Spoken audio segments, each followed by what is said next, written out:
Shalom Bapak Ibu Saudara yang dikasihi Tuhan, kita bersyukur dan berterima kasih kepada Tuhan karena kesempatan yang indah ini.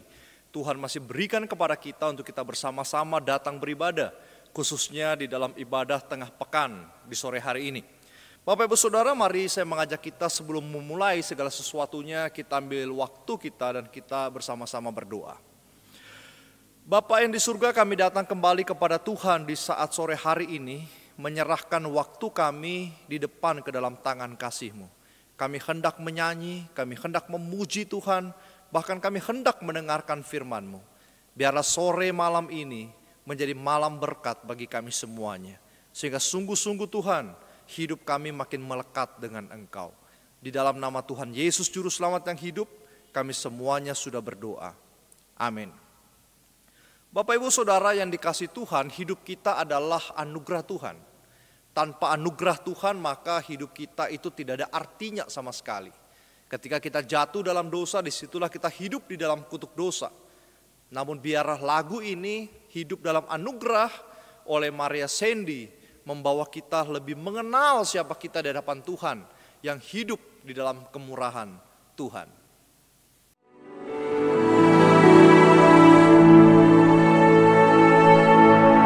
Di saat ku sendiri jalani hidup ini, ku tahu Kau selalu ada memperhatikanku saat ku telusuri perjalanan hidupku.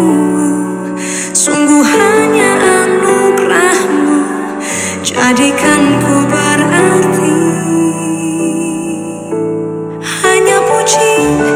Hanya sembah yang dapat ku berikan, tiada kata dapat terucap, hanya rasa kagumku padamu, melihat semua kebaikan-Mu nyata di dalam hidupku.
Bapak Ibu Saudara, sebelum kita bersama-sama membaca dan mendengarkan firman Tuhan, saya mengajak kita menyiapkan hati kita, dan biarlah lagu ini juga menjadi doa bagi kita bahwa perubahan ajaib jadilah di dalam hidupku.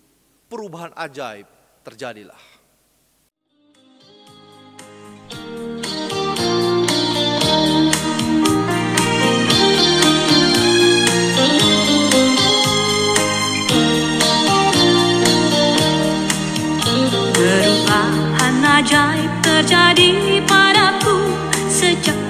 dari hatiku, ada terang dalam hati dan harap penuh sejak dia di hatiku, sejak dia di hatiku, sejak dia di hatiku.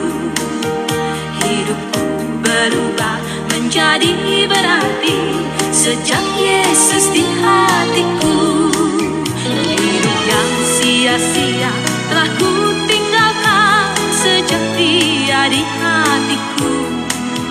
Keselamatan dan kasih kini ku terima sejak dia di hatiku, sejak dia di hatiku, sejak dia di hatiku. Hidupku berubah menjadi berarti sejak Yesus di hatiku.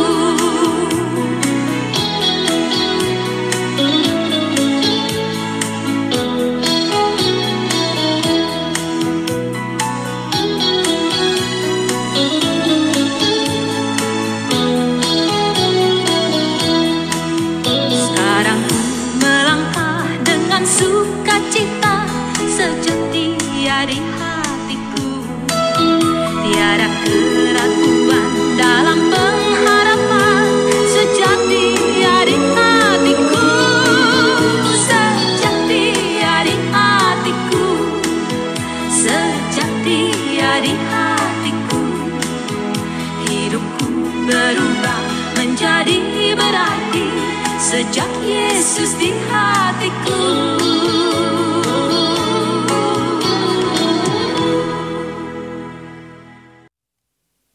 Bapak Ibu Saudara yang dikasihi Tuhan, kita bersama-sama akan membaca dan merenungkan firman Tuhan. Namun sekali lagi saya mengajak kita tundukkan kepala kita dan kita berdoa. Bapa yang di surga, kami datang kepada Engkau di saat ini. Kembali kami menyerahkan waktu kami di depan ke dalam tangan kasih Tuhan, agar firman yang akan kami dengarkan sungguh-sungguh menjadi rema bagi kami. Kami tidak hanya menjadi pendengar firman yang baik, tetapi juga kami menjadi pelaku firman yang baik. Kami mau belajar Tuhan untuk bagaimana taat, untuk bagaimana setia kepada Engkau, sehingga nama Tuhan dimuliakan melalui kehidupan setiap kami. Sebab itu Tuhan berbicaralah, sebab kami siap untuk mendengarkan suara Tuhan. Di dalam nama Tuhan Yesus Juru Selamat yang hidup, kami semuanya sudah berdoa. Amin. Bapak Ibu Saudara yang dikasihi Tuhan, saya mengajak kita bersama-sama membuka firman Tuhan dari Roma pasal 6 ayat 12 sampai 23. Dan Bapak Ibu bisa juga kemudian melihatnya pada layar televisi atau layar handphone Bapak Ibu Saudara. Roma 6 ayatnya yang ke-12 sampai ayatnya yang ke-23. Demikian bunyi firman. Sebab itu hendaklah dosa jangan berkuasa lagi di dalam tubuhmu yang fana, supaya kamu jangan lagi menuruti keinginannya. Dan janganlah kamu menyerahkan anggota-anggota tubuhmu kepada dosa untuk dipakai sebagai senjata kelaliman, tetapi serahkanlah dirimu kepada Allah sebagai orang-orang yang dahulu mati, tetapi yang sekarang hidup. Dan serahkanlah anggota-anggota tubuhmu kepada Allah untuk menjadi senjata-senjata kebenaran. Sebab kamu tidak akan dikuasai lagi oleh dosa, karena kamu tidak berada di bawah hukum Taurat, tetapi di bawah kasih karunia. Jadi bagaimana?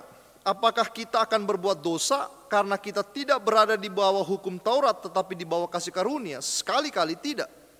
Apakah kamu tidak tahu bahwa apabila kamu menyerahkan dirimu kepada seseorang sebagai hamba untuk mentaatinya, kamu adalah hamba orang itu yang harus kamu taati, baik dalam dosa yang memimpin kepada kematian maupun dalam ketaatan yang memimpin kamu kepada kebenaran. Tetapi syukurlah kepada Allah, dahulu memang kamu hamba dosa, tetapi sekarang kamu dengan segenap hati telah mentaati pengajaran yang telah diteruskan kepadamu. Kamu telah dimerdekakan dari dosa dan menjadi hamba kebenaran. Aku mengatakan hal ini secara manusia karena kelemahan kamu. Sebab sama seperti kamu telah menyerahkan anggota-anggota tubuhmu menjadi hamba kecemaran dan kedurhakaan yang membawa kamu kepada kedurhakaan. Demikianlah kamu sekarang harus menyerahkan anggota-anggota tubuhmu menjadi hamba kebenaran yang membawa kamu kepada pengudusan. Sebab waktu kamu hamba dosa, kamu bebas dari kebenaran. Dan buah apakah yang kamu petik daripadanya? Semuanya itu menyebabkan kamu merasa malu sekarang, karena kesudahan semuanya itu ialah kematian.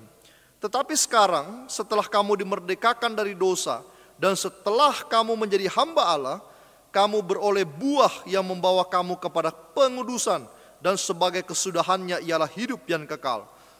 Sebab upah dosa ialah maut, tetapi kasih karunia Allah ialah hidup yang kekal di dalam Kristus Yesus Tuhan kita. Bapak Ibu Saudara yang dikasihi Tuhan, Viktor Frankl adalah seorang Yahudi yang ditinggal di Austria pada tahun 1942. Dia bersama keluarga dan orang-orang Yahudi lainnya diangkut dengan gerbong kereta api dari kota kelahirannya di Wina, Austria, menuju di sebuah kota yang bernama Auschwitz. Mereka dijajar menjadi dua kelompok, yaitu kelompok kiri dan kelompok yang kanan, Bapak Ibu Saudara. Ternyata mereka yang berada di kelompok sebelah kiri semuanya dimasukkan di dalam sebuah kamar gas, lalu kemudian di dalam kamar gas itu ditembak mati. Bapak Ibu Saudara, Viktor Frankl baru menyadari bahwa yang termasuk di dalam kelompok yang mati itu adalah ayah, ibu, istri, dan kakaknya yang sedang mengandung anak laki-laki. Jumlah yang dieksekusi pada hari itu, Bapak Ibu Saudara, mencapai 1.300 orang. Dan selama di dalam tahanan, Viktor Frankl seringkali mengalami berbagai kekejaman. Dia disiksa, dia dipukulin, dan dia dihina luar biasa. Bukan cuma secara fisik, tetapi juga kelaparan dan kedinginan. Yang ingin dia miliki pada waktu itu hanya satu, yaitu kebebasan. Kebebasan dari kekejaman itu. Dan dia menuliskan sebuah buku yang berjudul Man's Search for Meaning. Viktor Frankl mengemukakan psikologisnya atau kejiwaannya yang disebut sebagai logoterapi. Ia mengulas tentang arti dan eksistensi manusia dan kebutuhan manusia akan makna hidup. Bapak Ibu Saudara, Viktor Frankl mengatakan sumber kekuatan rohaninya di dalam penyiksaan itu dia peroleh dan dia temukan melalui sobekan kertas di jasad temannya. Sobekan kertas itu berisi Ulangan 6 ayat 4-5. Dengarkanlah hai orang Israel, Tuhan itu Allah kita, Tuhan itu Esa. Kasihilah Tuhan Allahmu dengan segenap hatimu dan dengan segenap jiwamu dan dengan segenap kekuatanmu. Jadi di dalam penyiksaan yang luar biasa itu, Tuhan masih tetap berbicara kepada Viktor Frankl melalui sobekan kertas yang ada di saku temannya yang meninggal akibat kekejaman itu. Ayat Alkitab ini kemudian menginspirasi seorang Viktor bahwa makna kasih kepada Allah harus dihayati dengan penuh arti walau kehidupan ini seringkali berada di dalam ketidakpastian. Saudara, hidup siapa yang mengatakan bahwa besok hidup kita pasti enak dan nyaman? Kita tidak akan pernah tahu bukan bahwa apa yang terjadi pada keesokan hari di dalam kehidupan kita. Tetapi Viktor Frankl menemukan bahwa ada Tuhan di dalam ketidakpastian kita. Dan Paulus berseru pada bagian ini juga kepada orang Yahudi bahwa pilihlah kebebasan, pilihlah kemerdekaan di dalam Kristus. Walaupun kita di dalam tekanan bahkan di dalam pergumulan hidup. Dan pilihlah kehidupan yang sejati. Di mana? Di dalam ayat 15 Paulus mengatakan di dalam kasih karunia Allah. Saudara, orang yang berada di luar karunia Allah tidak akan pernah merasakan bagaimana indahnya sebuah kehidupan yang sejati. Orang yang di luar kasih karunia Allah dan tidak menyadari hidupnya itu membutuhkan Allah, mereka akan menjalani kehidupan ini seperti siklus sehari-hari, di mana kita sering kali melihatnya bangun pagi, bekerja, kemudian tidur, begitu setiap hari di dalam hidup kita. Ketika holiday kita mengatakan hidup ini menyenangkan, tetapi itu bukan kesenangan yang sejati, itu kesenangan yang fana, Bapak Ibu Saudara.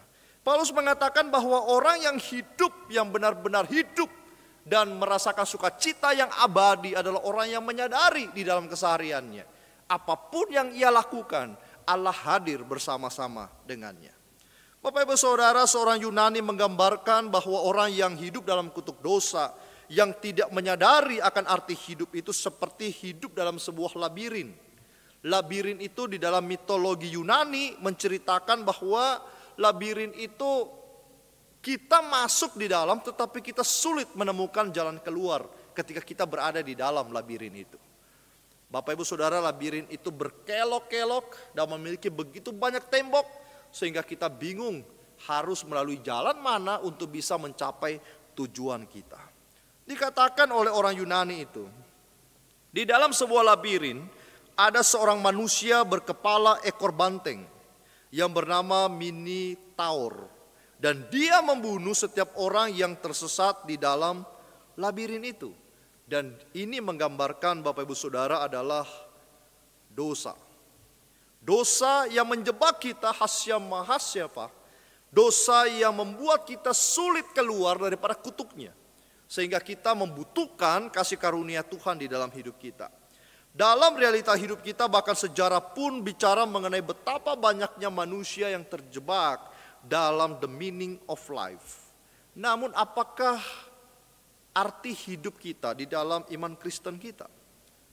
Apakah arti hidup ini sama dengan yang dimiliki oleh orang yang hidup di dalam kasih karunia Allah? Tentu tidak. Sebagian manusia menjawab bahwa arti hidupku adalah prestasi. Ketika dia mendapatkan prestasi, cukuplah. Tetapi ketika dia peroleh semua itu, lalu apa? Ada orang mengatakan bahwa arti hidupku ini adalah menjadi kaya. Lalu setelah dia kaya, terus mau apa? Banyak orang-orang kemudian menjadi bertanya, sebenarnya hidup ini mau kemana? Salah seorang pemain baseball yang terkenal, namanya tercatat dalam Baseball Hall of Fame, ditanya apa yang dia harapkan orang lain bersedia beritahu kepadanya di masa ketika dia mulai bermain baseball. Dia menjawab, saya berharap orang akan memberitahu saya bahwa ketika kamu sampai di puncak, di sana itu tidak ada apa-apa. Tidak ada apa-apa. Ajaran kesia-siaan manusia terkaya di planet ini, Salomo di dalam kitab Pengkhotbah mengatakan semua yang ada di bawah matahari adalah kesia-siaan adanya. Dan Bapak Ibu Saudara, kalau kita bicara tentang kedudukan, kita bicara tentang prestasi, kita bicara tentang kekayaan, kita tidak boleh meragukan seorang yang bernama Paulus, bukan? Dia orang yang penting, terpandang, memiliki kewarganegaraan di mana-mana, nama baik di kalangan Yahudi, karismanya begitu besar, orang menuruti perintahnya, disambut oleh begitu banyak manusia, tetapi dia katakan apa? Sejak ku kenal Kristus semuanya kusampahkan. Bukan berarti yang lain tidak penting, Bapak Ibu Saudara.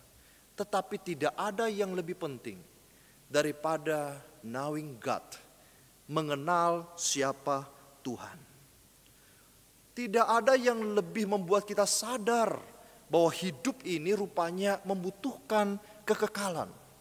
Tidak ada yang membuat kita menyadari bahwa saya adalah makhluk hina yang hidup di dalam kutuk dosa, yang terikat dengan begitu kuat dosa dan keinginan daging saya, dan saya hanya bisa merasa sukacita dan bebas daripada semua itu, menjadi orang merdeka ketika Tuhan mati bagi saya. Ayat 18-20, karunia Allah membuka mata kita untuk melihat kebenaran yang sejati, aletheia. Paulus mengajarkan bahwa dalam dosa kita lemah. Itu sebabnya Bapak Ibu Saudara dan saya kadang-kadang kita sensitif, mudah sekali tersinggung. Merasa kita direndahkan, kita bisa ngambek begitu luar biasa dan berkomitmen untuk memusuhi orang sampai orang itu mati. Dan kita tidak bisa menerima perbedaan. Pokoknya saya yang paling benar. Tetapi karunia Allah membuat kita melihat Yesus sebagai pribadi yang diteladani, di mana kasih menjadi keutamaan yang harus kita miliki. Sehingga ketika melihat kasih karunia Allah yang mau mati bagi kita, melepaskan kita dari dosa, pengorbanan yang namanya cinta yang begitu kuat dari Yesus, membuat kita menyadari bahwa kita tidak boleh hidup dalam dosa. Kita harus mengasihi orang lain. Kita dimerdekakan, hidup kita harus berubah. Dan di dalam ayat 21-23 karunia itu nampak dari buahnya. Orang bisa mengatakan dia Kristen, orang bisa mengatakan dia dari gereja mana, orang bisa mengatakan dia beribadah berhari-hari di dalam satu minggu. Tetapi lihat dari buahnya, bukan dari apa katanya, dari buahnya. Bapak Ibu Saudara, orang yang tidak mengerti hal itu seperti orang Farisi, Yesus tegur mereka. Ajaran orang Farisi dan ahli Taurat benar, tetapi Tuhan berkata jangan engkau lakukan apa yang mereka lakukan.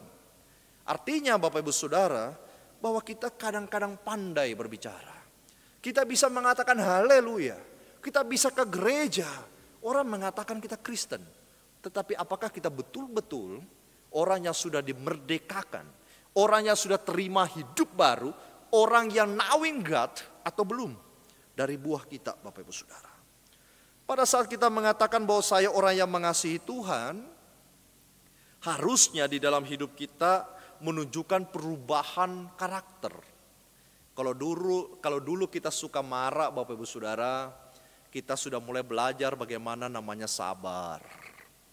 Kalau dulu kita sedikit-sedikit berada di dalam pergumulan hidup, kita menangis, kita kemudian protes kepada Tuhan. Di sini kita belajar percaya apa yang Tuhan ingin lakukan di dalam kehidupan setiap kita. Kalau dulu Bapak Ibu Saudara kita adalah penganut paham-paham yang tidak benar, kita sekarang coba belajar apa sih sebenarnya kemerdekaan di dalam Kristus. Kita mulai ikut pemahaman Alkitab. Kita mau tahu apa yang Tuhan ingin sampaikan kepadaku. Kalau Bapak Ibu dulu kita penjudi, maka kita harus belajar untuk tidak berjudi. Kalau Bapak Ibu dan saya adalah orang-orang yang hidup dengan nafsu seksual yang begitu kotor di hadapan Tuhan, jauh daripada kekudusan dan kesucian hidup, kita kembali di jalan Tuhan. Kita belajar bagaimana hidup kita berubah. Itulah yang dinamakan orang yang hidup dalam kasih karunia. Kesaksian Bapak Ibu Saudara tidak bicara bersaksi lewat mulut saja, tetapi juga erat dengan tindakan. Sehingga Yakobus mengatakan bahwa iman kita hakikatnya adalah mati apabila iman itu tidak dipresentasikan dengan yang namanya kesaksian hidup. Kita harus melakukan firman itu di dalam kehidupan kita. Kita harus berubah. Ada seorang gadis kecil berdiri di pinggir keramaian selagi ayahnya memberikan sebuah kesaksian tentang apa yang telah diperbuat Tuhan Yesus di dalam hidupnya. Bapak itu menyaksikan bagaimana Tuhan telah menyelamatkan dia dan menarik dia dari gaya hidupnya yang pemabuk, yang hidup di nightclub, yang hidup dengan kebebasan seksual yang tidak benar, berselingkuhan dan lain sebagainya. Pada hari itu juga ada seorang sinis, orang yang tidak baik hatinya mendengarkan kesaksian daripada bapak itu. Di dalam kerumunan itu orang yang sinis ini berteriak, "Kenapa Anda tidak duduk dan diam saja orang tua? Anda hanyalah mimpi menceritakan perubahan hidupmu." Bapak Ibu Saudara, tidak berapa lama orang skeptik itu, orang sinis ini merasa ada yang tarik lengan jaketnya dan dia menoleh ke bawah. Dan ternyata itu adalah gadis kecil, anak dari bapak-bapak yang memberikan kesaksian itu. Anak itu menatapnya lekat sekali dengan matanya. Dia mengatakan kepada bapak itu, "Tuan, itu ayah saya. Itu ayah saya yang Anda teriaki, duduk saja, diam saja. Anda mengatakan papa saya seorang pemimpi, biar saya ceritakan kepada Anda tentang ayah saya." Lalu anak itu menceritakan kepada orang sinis ini tentang ayahnya yang bersaksi itu. "Ayah saya dulu seorang pemabuk. Dan malam-malam pulang ke rumah, dia pukul ibu saya. Ibu saya menangis panjang malam. Tidak pernah berhenti, hanya bertahan, mendoakan supaya ayah saya bertobat. Kami anak-anaknya Tuhan, kami semuanya ketakutan, bersembunyi di balik pintu, bahkan di dalam lemari. Kami tidak punya pakaian-pakaian bagus, karena ayah saya membelanjakan seluruh uangnya untuk whisky, untuk mabuk dan teler. Kadang-kadang saya bahkan tidak memiliki sepatu ke sekolah. Tapi lihat sekarang, baju sepatu saya Sekarang ayahku membelikan saya semuanya ini. Sekarang ayah pulang ke rumah, mama menyambut. Kalau dulu ayah memukul mama, waktu ayah bertobat, dia selalu memeluk mama. Lalu anak itu sambil menunjuk ke arah penonton, pendengar. Anak itu mengatakan, apakah Anda melihat seorang wanita yang sedang tersenyum di situ? Dulu wanita itu menangis sepanjang malam. Tetapi sekarang sepanjang malam, ibu saya menyanyi. Kemudian anak itu mengatakan kata kunci. Yesus telah mengubah papa saya. Yesus telah merubah rumah kami, Tuhan. Dan jikalau ayah saya menurut Tuhan masih bermimpi, tolong jangan bangunkan papa saya. Bapak Ibu Saudara, saya tidak tahu apakah kita sudah lupa bahwa kita hidup dalam kasih karunia Tuhan.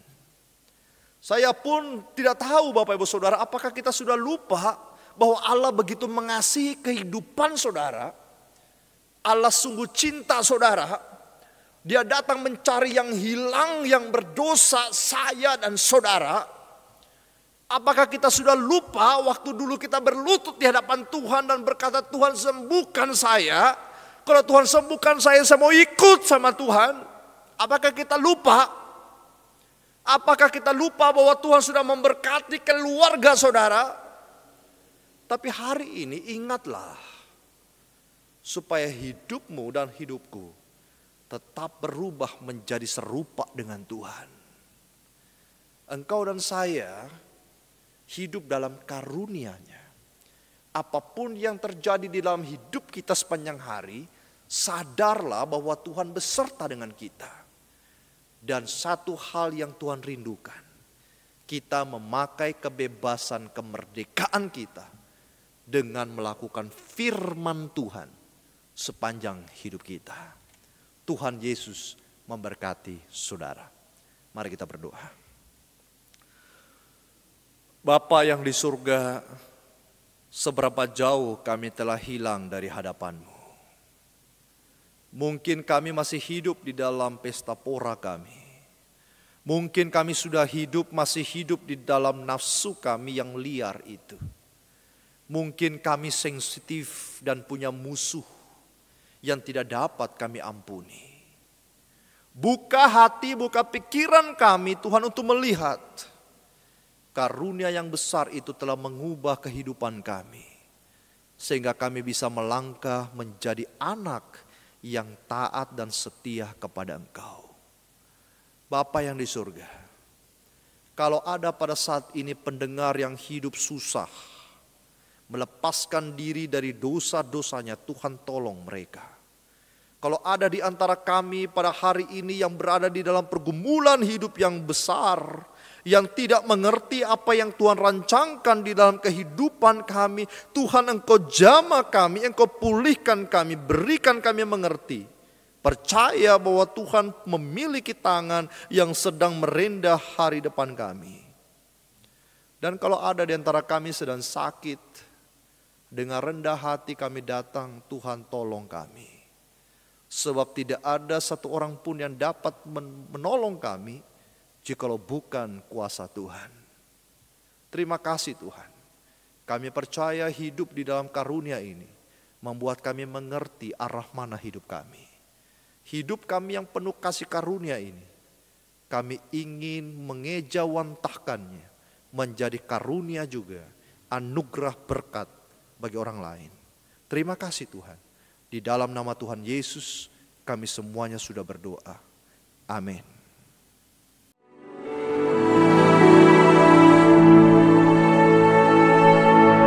Di saat ku sendiri jalani hidup ini, ku tahu Kau selalu ada memperhatikanku saat ku telusuri perjalanan hidupku.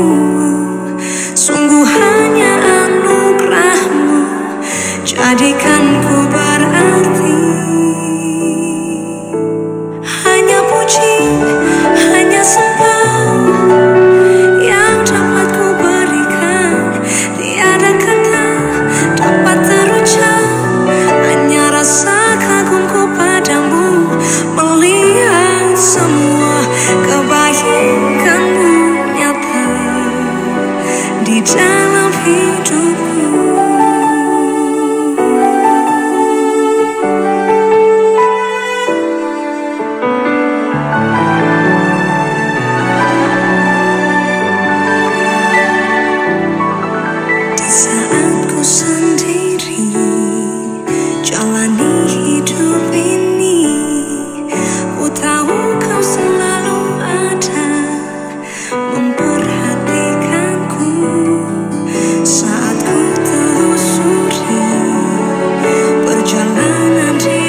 puji, hanya sembah yang dapat ku berikan.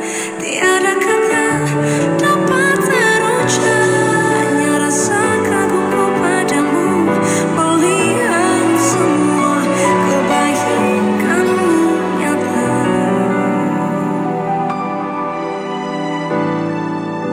Di dalam hidupku,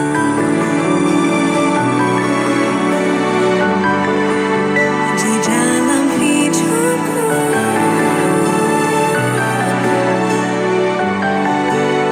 di dalam